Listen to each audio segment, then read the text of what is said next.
Welcome to the final video in this course. A few final thoughts in 7 minutes on the CSRD, the ESRS and sustainability. The reporting will only be as good as the sustainability strategy and its implementation. Great reporting will not fix poor strategy or execution. If you are not sure where to start, the CSRD and ESRS offer a detailed platform by which you can structure and develop your sustainability strategy. The only problem with this approach is that whilst it near guarantees compliance, the strategy may not be properly tailored to your organization's needs. The 10 standards set out in the draft ESRS will evolve over time. Think about the reach of your sustainability initiatives. At the center are your employees, behind the suppliers, ahead the customers, their families, and the communities in which you operate. So who will you engage with? The requirement for double materiality means that your sustainability strategy must be integrated into your organization's strategy and financial systems. One of the key decisions in sustainability is simply who will deliver it. Will you rely on external consultants? Will you develop internal capacity?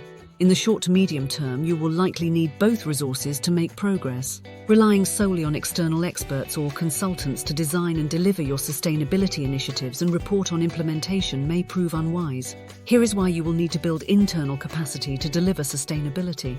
Firstly, sustainability is often located in corporate affairs, alongside the functional teams that manage reputation, such as legal, communications and marketing. This makes sense operationally, but at a strategic level, sustainability is an organization-wide initiative that must become embedded in the culture. Sustainability is one of the few drivers of change that will evolve, with increasing power every single link in your value chain and all at the same time. It will impact all your inputs regardless of where you source them. It will impact your business processes and demand that you refine them. It will impact your outputs, whether they are products and/or services. It will redefine how your goods are presented, packaged, marketed, delivered, promoted, and it will influence price via the impact of carbon and other taxes. It will influence your talent acquisition, staff retention and their engagement. It will influence your financial status.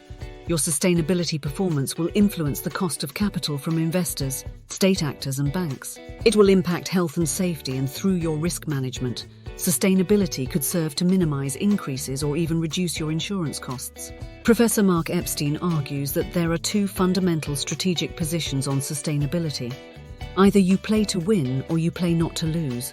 Play to win will see people embrace sustainability as an opportunity and drive innovation and sustainability performance to build long-term success. Play not to lose involves doing the least required to be legally compliant. Organizations will decide what to target in their sustainability strategy using materiality assessment and the 10 ESRS standards, but here is why play not to lose is short-sighted and likely doomed to failure. Organizations facing consumers in developed markets may prefer to play to win, but for anyone residing further back in the global value chain or otherwise less exposed to consumer sentiment, they may prefer to play not to lose. This strategic choice is also influenced by the organization's culture and values. The mistake in selecting play not to lose lies in failing to appreciate the direction of travel in EU policy. This direction is clear and unambiguous. EU sustainability policy is now explicitly tied to the United Nations' 17 Sustainable Development Goals. This illustrates the policy's direction of travel. The CSRD and ESRS specify a transparent public and open data source for sustainability reports. This is no accident, it is a policy design choice. Everyone, customers, regulators, bankers, investors, suppliers, peers and competitors, will have access to your sustainability performance indicators. You will be benchmarked against everyone in your industry or sector. Your reputation for sustainability will become very public knowledge. After 2028, it may be that every organization will end up with an EU-rated sustainability score. You might be required to publish it prominently. You might score 6.8 or 8.2 out of 10. What will the consequence of this be?